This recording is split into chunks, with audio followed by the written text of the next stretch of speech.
Dear Sir, the planet Venus is inhabited with beings who look just like ourselves.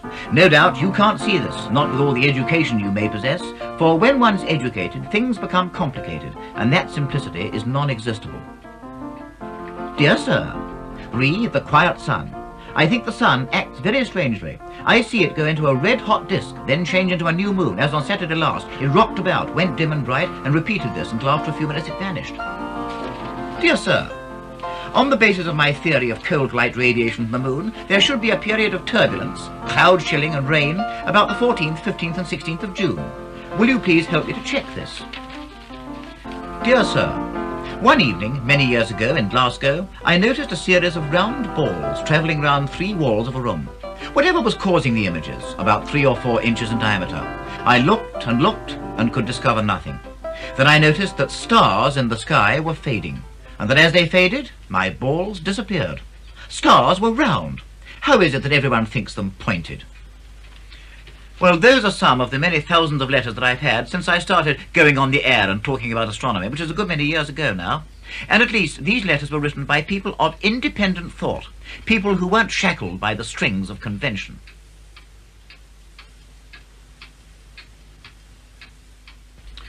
I believe, you know, that we're all nowadays too conventional and too regimented. We believe what we're told and we do as we are told. What I want to do in this programme is to examine the ideas and the views of some people who aren't shackled in this way, who are quite prepared to go out on a limb and think for themselves. Now, whether they're right or whether they're wrong is neither here nor there. I may fundamentally disagree with quite a lot of what we're going to hear. This doesn't matter. This is merely a question of personal opinion.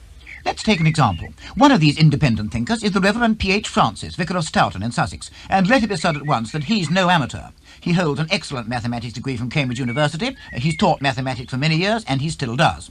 One of his theories is that the Earth is not kept warm by heat from the sun. Well, this is a wonderful part of Sussex, particularly in the sunshine, and I can feel the heat of the sun on my neck now, but of course you don't think the sun's hot. No, the sun isn't hot. It's not a hot body. It causes heat, but it's not hot itself. But the sun itself is cold? Well, cold or temperate, like the Earth. Well, how does it induce heat in the Earth, then? This is what I can't quite get into my mind. The energy, there's an energy circle as there's a water cycle, and the sun operates that, and energy changes in a complete circle like that. Sometimes it says heat and so on. Now you feel a tree or a bit of wood, a table or anything like that, it's not hot, but you can release that energy it's taken in, and the same amount of energy is released when it's burnt or when it decays as it took in from its surroundings. What puzzles me a bit is that at the moment I'm sitting here, say in this lovely old vicarage, and I can see the sun, and I can feel what I think is heat on my forehead. It's coming from the sun. Well, now, suppose you had an electric generating station. It doesn't have to be on fire, yes, but you can have an electric radiator and the generating station, which is completely cold, may be causing heat on your neck. So it doesn't mean that the generating station itself has got to be on fire. The idea that the flaming body is dashing all round about the place is complete nonsense. It's everybody assumes it because everybody else didn't know. Everybody's afraid to be different from everybody else.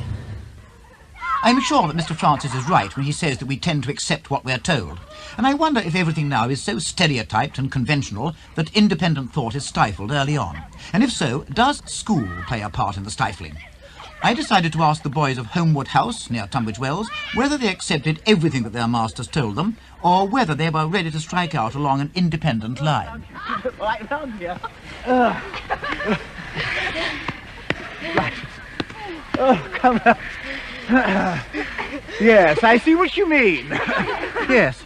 Well, a good deal of snow around, certainly. I've got some down my neck. Why? Yes, thanks to you very much. Ha ha. Look, yes. Why does snow fall down? It's freezing. It's water freezing. And it's too heavy to be held up by the atmosphere, so it falls down. Why does it fall down? This is the point. Gravity, yes. Now, what's gravity? Do you know? I think Newton discovered. Yes, now one at a time. What do you think gravity is? Well, it is, as it says, a push or a pull, which makes things fall towards the earth. This is what you've been told, isn't it? Yes. Have you ever tried to prove it? What about you? Well, Yes. you throw a Yes. stone up in the air and it comes down I again. know it doesn't does. What would you say, for example, of someone who said that the universe ended in a blank wall? Would you think this was reasonable? That's illogical. What is what's on the other side? Come on, you haven't had to say it yet. What do you think about it all? Well, if it does end at the wall, what's on the other side of the wall? There can't be just nothing. There's got to be something. If on the other hand, if on the other hand the universe doesn't end, then it's got to go on forever, hasn't it? Well, can you imagine that? No. Of course you can't. It's like a road, never ending and never beginning. Do you ever question this? I mean, do you ever think that everything that we are taught, I'm not talking about religion at the moment, everything that we are taught about science particularly, just could be wrong, and there may be some frightful flaw that nobody's thought about? Has that ever occurred to you? Something really fundamental. I mean, in either mathematics or science itself, or anything you like. What would you say then? Any idea But what the molecule structure Yes, might be here we are. wrong. The molecule structure might be wrong. I mean, the molecules that we know are based on carbon. Ah, now, who's told you this? Our science master. And you just accept it?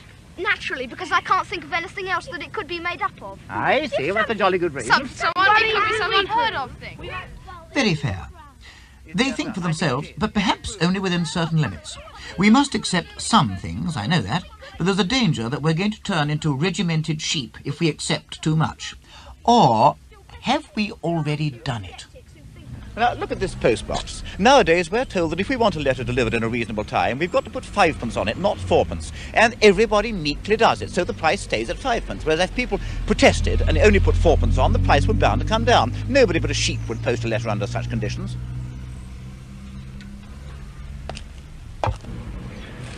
Closed. It would be, of course, because the bank's only open when everyone's at work and can't get there. And it doesn't occur to them to stagger their hours at all. What one does, they all do, which makes things extremely awkward. Yes, and there's another thing too, you know. What about this question of coinage? I've got in my hand here a 2-shilling piece, a 6p and a 3p bit, and I know exactly what they are and what they mean. But in a year or two's time, we're all going to go over to this extraordinary decimal coinage idea, and nobody will understand it. But because we are told to do it, we're going to do it. And then consider bus timetables. In very many cases, independent operators could run services very much more cheaply and very much more efficiently than the official ones, and yet they are not allowed to do so. And so we just go on waiting very meekly for our buses, and sometimes we wait for hours.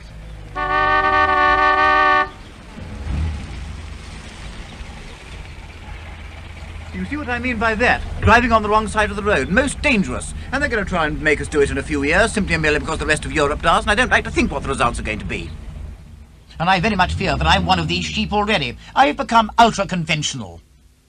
I believe that the Earth is a planet, a globe nearly 8,000 miles across going around the Sun. I believe that the Moon is another globe going around the Earth, that the Sun is a star, and that the other stars are themselves suns. And I base this upon what I hope is reasonable interpretation of the facts as I've been told them, and the things that I've seen through this telescope.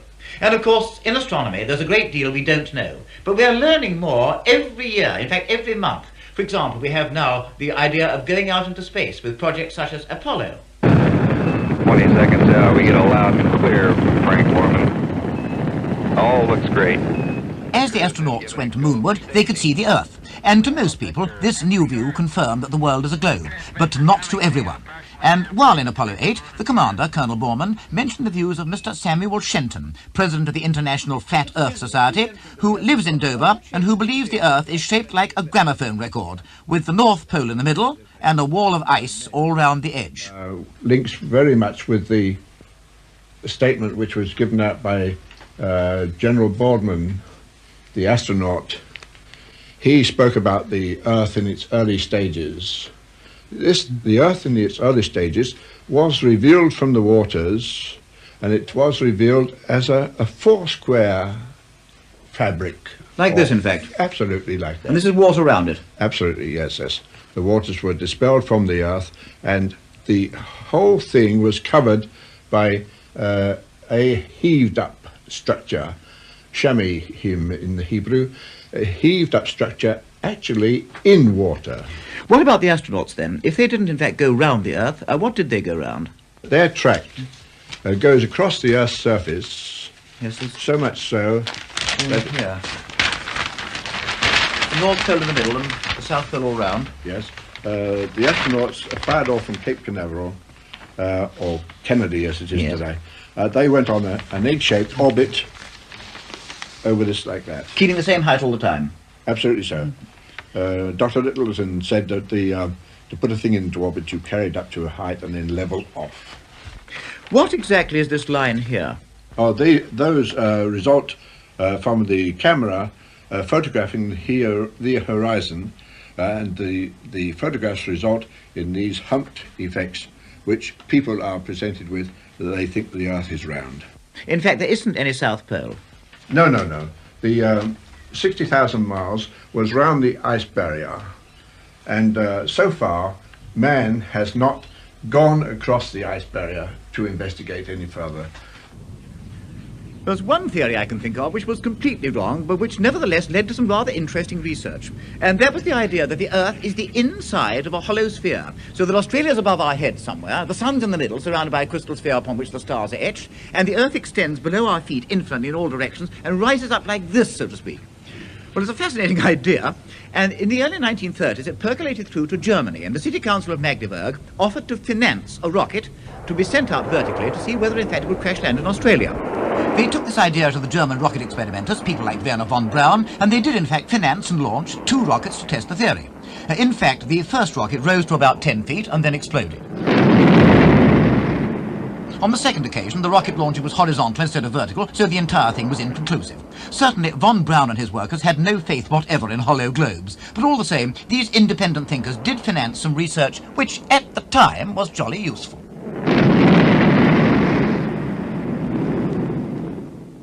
Flat Earths, hollow Earths. In either case, the Earth would be the most important body in the universe. That was the ancient idea, and it isn't dead yet. It also survives in astrology.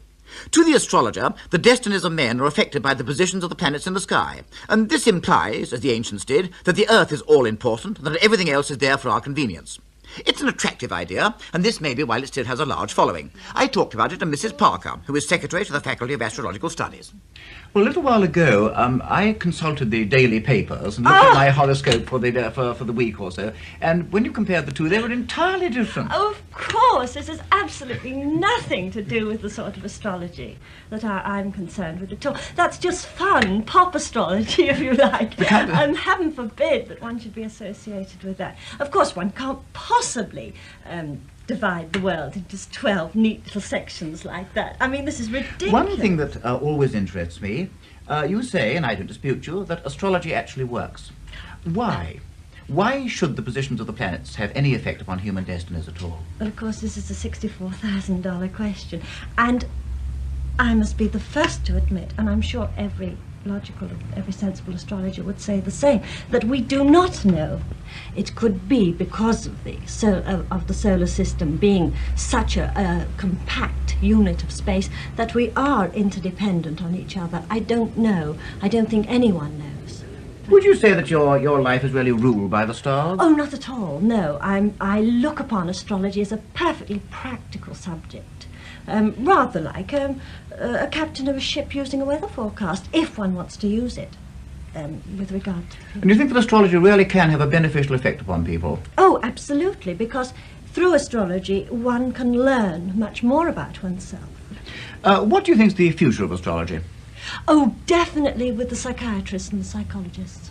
This is where our future lies. I'm afraid, as far as with the astronomers are concerned, we've parted and never the twain shall meet. One trouble about the independent thinker is that he finds it very difficult indeed to prove himself right. But equally certainly, it's very difficult to prove him wrong. And if you think about it, you know, you can't prove a negative. For example, I can't prove to you that the sun's going to rise in the east tomorrow morning. I think it is, because all the evidence I have indicates that way, but I can't absolutely prove it. And this is the way all the way through. And history, too, is studied with people who were in some cases right and in others wrong. Consider the people who first maintained that the earth goes round the sun instead of the other way round. People like Aristarchus in Greek times and Copernicus in the 16th century. They were regarded as quite definitely eccentric. And in the early part of the 17th century there was a tremendous storm about it, and it even led to a trial in Rome in which Galileo, the great scientist, was accused of impiety. And then coming on to more modern times, what about Sir William Herschel, probably the greatest observational astronomer who's ever lived, and who only died in 1822, but who nevertheless believed that there were people living inside the sun? And then there was Simon Newcomb, a man who did tremendous work in astronomy, and who proved, to his own satisfaction, that the aeroplane would never fly. In fact, he said that the only practicable form of flying machine was something pulled by a large crop of little birds. Then we had Professor Lowell, a great American astronomer, whose mathematical researches led to the discovery of the new planet Pluto. But he believed that there were canals on the planet Mars, and that Mars was the seat of a brilliantly intelligent race who would cover the entire world with a kind of irrigation system. History is studied with people like this. They can't prove they're right. Equally certainly it's difficult to prove that they're wrong. What the independent thinker has to do is to start absolutely from scratch, look out into the universe, take what he sees there, and then put his own independent opinion on it without bothering about anybody else. And this is exactly what has been done by Mr. John Bradbury of Ashton-under-Lyne, who's thrown all orthodoxy out of the window and has constructed a picture of the universe that is all his own, based partly upon theory and partly upon observations made with his strictly unorthodox telescope. Well, Mr. Bradbury, this looks like a conventional telescope, but I gather it isn't. No, it's far from being a conventional telescope because it isn't split up in the lenses. Most of the lenses in this telescope are at the eye end. Down here, you the mean? eyepiece end, yes. Yes, there's only one object lens at the other end. What's the purpose of having so many lenses? Well, you can't get the power without. You must have the power to bring the object very much closer. With a conventional telescope, you can't do that.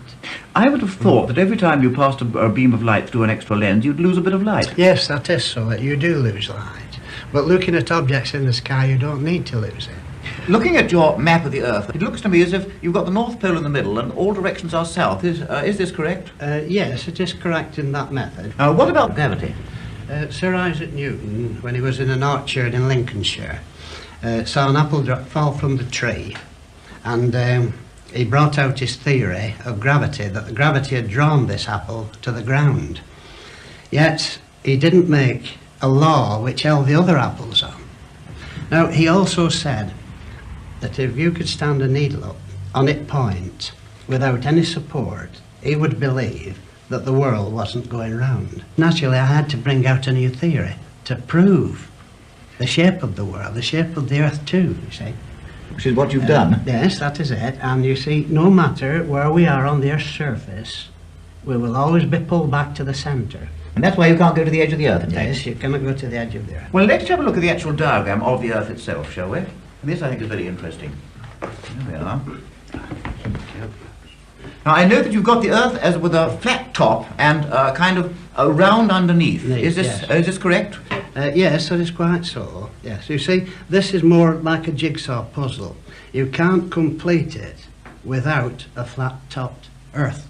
So this is the entire universe, in fact? Yes, you see, you've got the full metallic stony background, and this, of course, was where the flow of magnetism is. What's this line down here? Now, this line is for the sub-semi-vacuum. It divides the pure vacuum from the semi-vacuum which surrounds the Earth itself. What about the sun and moon? The moon? It's a flat disk, is it? Not actually flat. It is slightly convex, but not much on the surface. Now, it is a disk of carbon. The moon's made of carbon, Just carbon, yes. Just a carbon disk, which shows in this. Yes. This I saw 2 years ago on the harvest moon, September moon. And this material here is plasticine phosphorus, or a material very, very similar to that. But where does that come from? Where does the plasticine phosphorus actually picked up? It's circulating in the atmosphere. When the moon's waning, it allows it to go off, and when it's waxing, it picks it up again. Now, this illustration here is more of the moon itself, with a finger-like projection coming over the top. This happened in 1953, and the finger-like projection stayed on for 3 days. There was only one there, was there? There was only one, yes, definitely one. I built another telescope, and I used an astronomer's telescope too, to prove whether I was right or not, but I couldn't see it with the astronomer's telescope. And was this due to the plasticine phosphorus spreading over the moon gradually? Yes, but I think it picked a little more up than it should have done, you see. The surface of the moon, the thickness of the surface is around about 1 inch. This has been really worked out. Mathematically, it's really been worked out. What incidentally about the sun? Do you think the sun is small also? The sun would be, I should think, about twice the size of the moon, because it can, the moon can go in the front of the sun and cover the whole sun up. And that is why the sun really is only twice the distance from of the moon. From And of the course, the sun presumably is very much hotter than the moon. Yes, if we speak of hot as hot, but the sun actually is cold. It's I see. very cold indeed, because we couldn't get a lot of heat. The sun wasn't cold, you see. Can you define light quite shortly? Yes, we can work onto this one. I don't quite understand this caption down here, that all red light is green. Well, we always knew that infrared light itself was red, but it isn't. It's actually green. We can easily prove that by plugging in electric fire. You get the green light first, and then you get the red light, which of course are interchangeable. Green being the only colour, really, it makes up all of the colours of light. So all light is in fact green? It is including green itself? Yes, including green itself, but not red. You know, I think you're going to be the first to admit that these ideas and theories of yours are not conventional ones. Correctly, yes. Well, I know that you've also given lectures at various universities. I mean, I wasn't at your lecture at Cambridge University or at Keele, but I heard about from people who were. And how do you find that other people react to your ideas? Well, some people, of course, when it's all explained thoroughly, they will accept it. But if it isn't explained thoroughly, well, of course, they think we're nutcases or something, you see. And what do you think, what research are you going to carry out in the near future? Well, of course, the next thing is photography. Well, Mr. Bradbury hasn't yet started his photographic experiments, but when he does so, I am sure that the results will be truly remarkable. Let me concede that I don't pretend to agree with his theories, but I have the greatest admiration for him as a man who's had the moral courage to break clean away from every semblance of conventionality, strike out for himself, and lecture publicly about it with no fear of ridicule or scorn. To me, Mr. Bradbury is the supreme example of the independent thinker.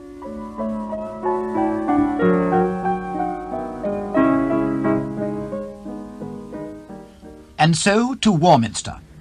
Another example of a man who interprets the evidence as he sees it is Mr. Arthur Shuttleworth of the Warminster Journal.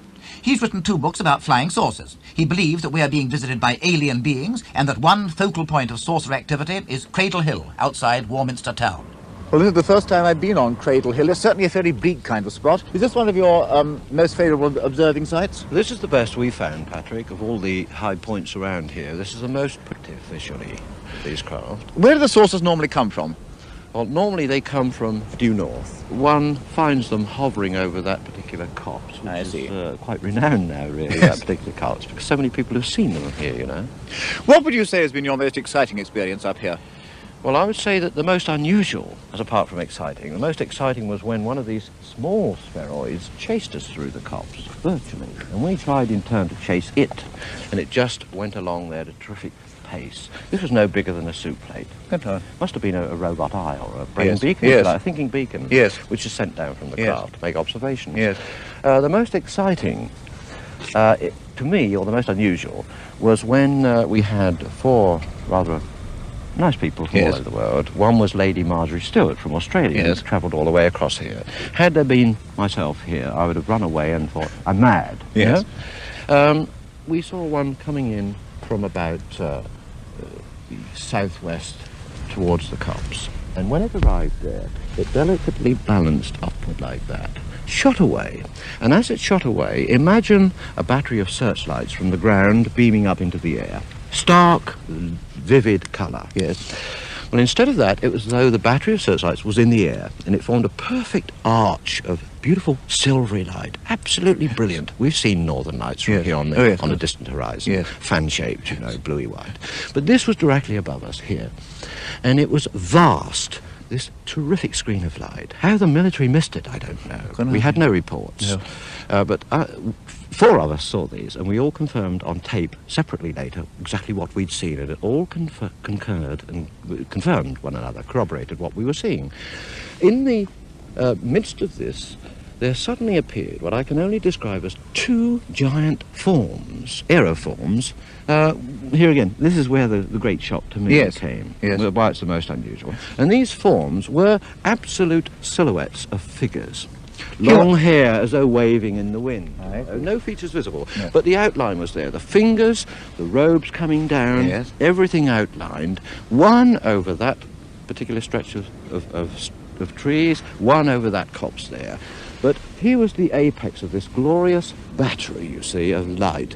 Very much like light prismatic or coloured window lights of a church beating down on a beautiful fluted organ pipe chamber. You know what I mean? Yes.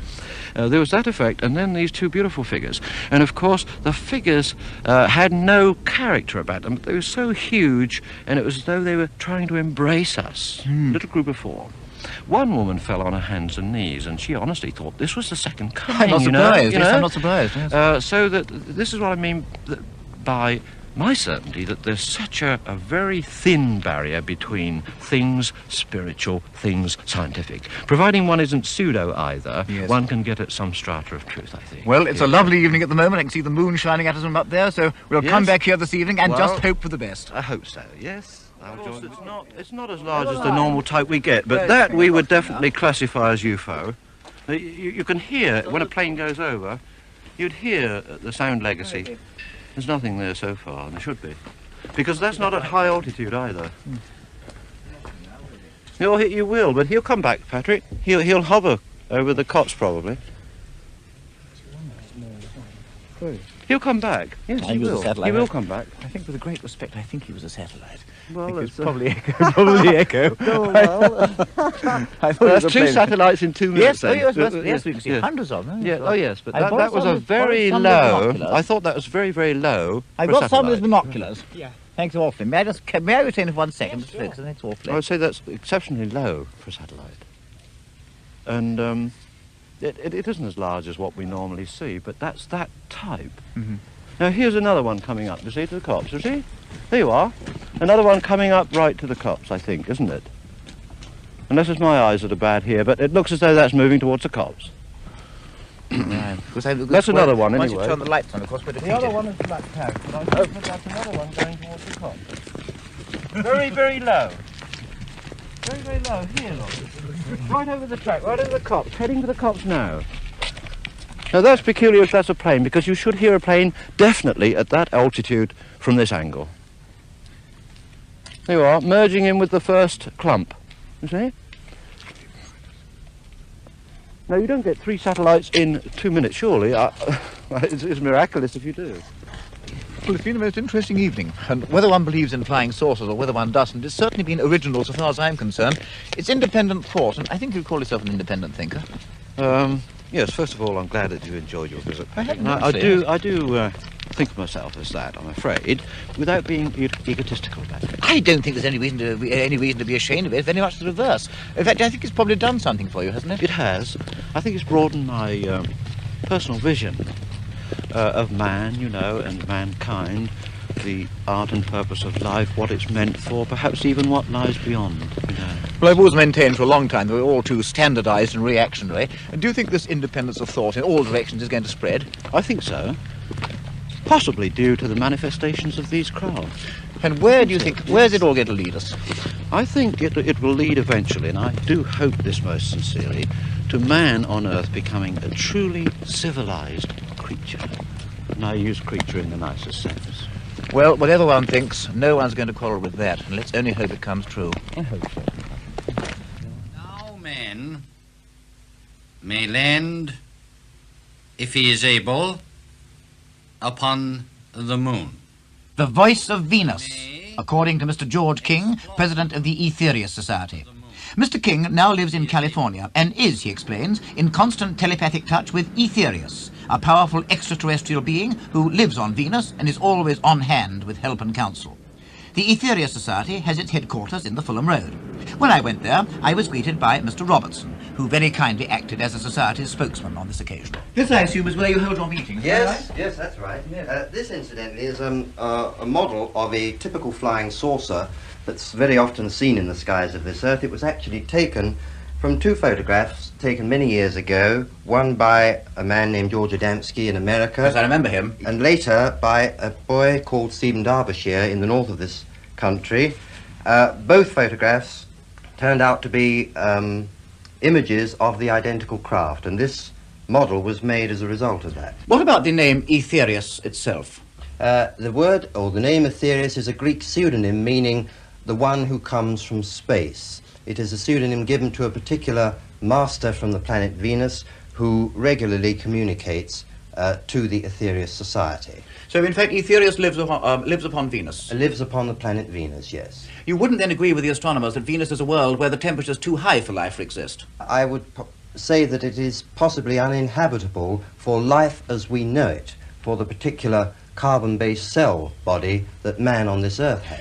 What about the Interplanetary Parliament that I see mentioned so much in your publications? This is an organisation set up on the planet Saturn, which is the most advanced planet in the solar system, and there representatives from all over the solar system, except this Earth of course, meet and discuss policy and direct all activity within the solar system. Why should the Earth be excluded then?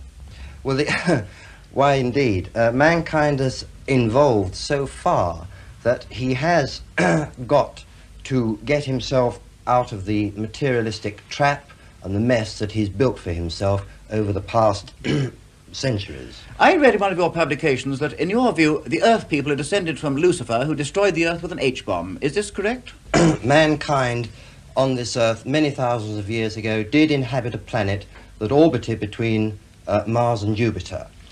Through his deviation into the realms of material science, he blew that planet up. Today, you can see that as the asteroid belt. I read one of your statements some time ago, a good many years ago now I think it was, that the Earth had been attacked by fishmen from across the galaxy who sent a flying saucer towards us with the idea of destroying us, and that the Martians blew it to pieces on the way. Is this correct? This is correct. Quite a time ago now, Yes. there was a planet in a solar system, the other end of the galaxy to what we are, did have an interest in landing on this planet, notably because most of its surface is water, Yes. which they required. They were running out of it apparently on their own planet.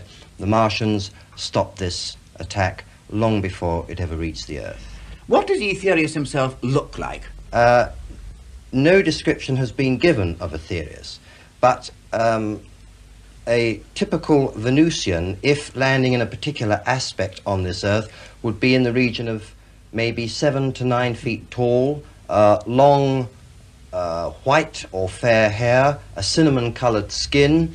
Particularly noticeable would be the lack of any pupil to the eye. Their eyes do not work on a refractory principle like ours. And another curious feature would be that their feet would appear abnormally small to carry such an enormous structure. What then about the Saturnians? What do they look like? A Saturnian, by that time in evolution, one has gained such a status that you appear, as all men will one day appear, in his entirety. That is, an ovoid shape, like a large incandescent egg, maybe 40 feet tall. He may erect buildings upon the moon in order to live there. He is almost given a free hand. The Master Aetherius is able to talk to us in the English language, but can we speak Venusian? What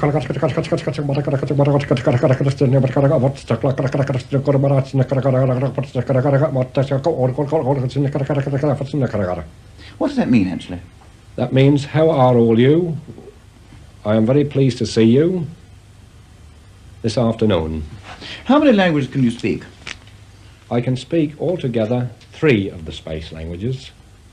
One is Venusian, the second is Kruger, the planet Kruger 60b, and Pluto. What about Plutonian? What does that sound like? Plutonian is How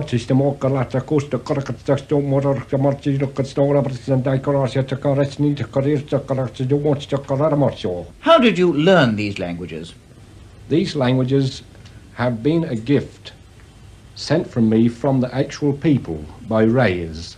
And even at this moment, although you cannot see them, they are sending these rays down to help me. By some mental process or some mechanical process? No, it's by some mechanical process. But apart from this, I can't tell you how it's done. What about Martian? Martian, I don't know much about their language. Although I've heard so much about them, I've never been in contact with them. You haven't actually been to any other planets yourself? No, not yet. Who drew that picture, did you? No, a lady done this for me, of the name of Mrs. Giel. And where do By these coming. people actually come from? They come from the second planet from the Sun Kruger, 60b. So in addition to speaking these languages, I believe you can also write them. This is correct, Yes, isn't it? I can write these languages. Could we see an example of their writing, do you think? Yes, certainly.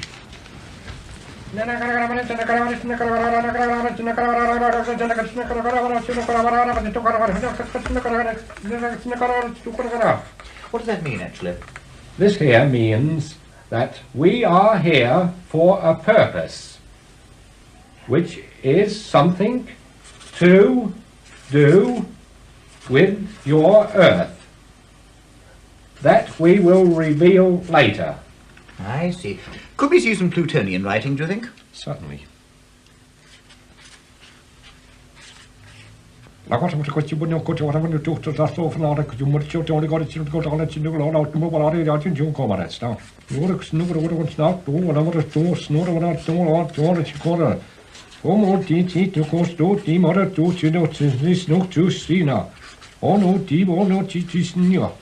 What does that mean, actually? This means, now they have written this here, a message to you.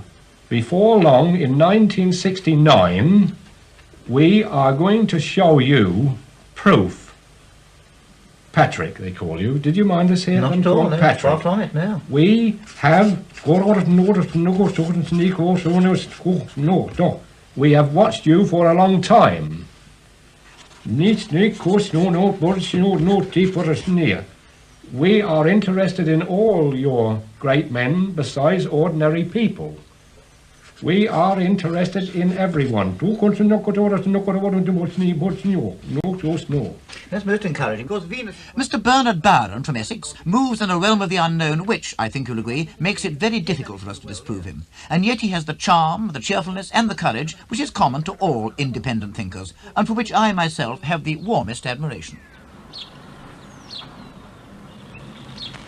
But summing up as a whole, what are we going to make of this whole theme of independent thought? Well, first of all, our independent thinker's got to be rather a special kind of person, because he's got to be absolutely free from any conventionality. If he isn't, then he's going to be shackled from the outset, and he'll never go out on a limb and make possible progress. Secondly, his researches have got to be potentially beneficial, and this I think is very important, and it does apply certainly to everyone we've been talking to. And thirdly, in some cases anyway, there's a kind of, well, not exactly a metaphysical trend, that wouldn't be the right word, but at least a groping for something we don't really understand. And who knows, our independent thinkers may in fact get hold of it. Sometimes they're right, very often they're wrong. But again, this again, surely, is very much a matter of personal opinion. And so, hemmed in with restrictions, hidebound and sheep-like, we go on our way. We hear the independent thinkers, but do we give them any credence? In most cases, no. Just as only 30 years ago, the men who prophesied space travel and flights to the moon were dismissed as unworthy of comment. It's too easy to dismiss an idea because of its unconventionality. But is it safe? I'm not going to break free myself, you know. I'm never going to believe in the cold sun or the flat earth or flying saucers or astrology, but I do realize how much poorer the world would be without these people of independent thought. But as for myself, I'm going to remain a cosy little conventionalist for the rest of my life, and I know it. But I may well be missing something. I wonder.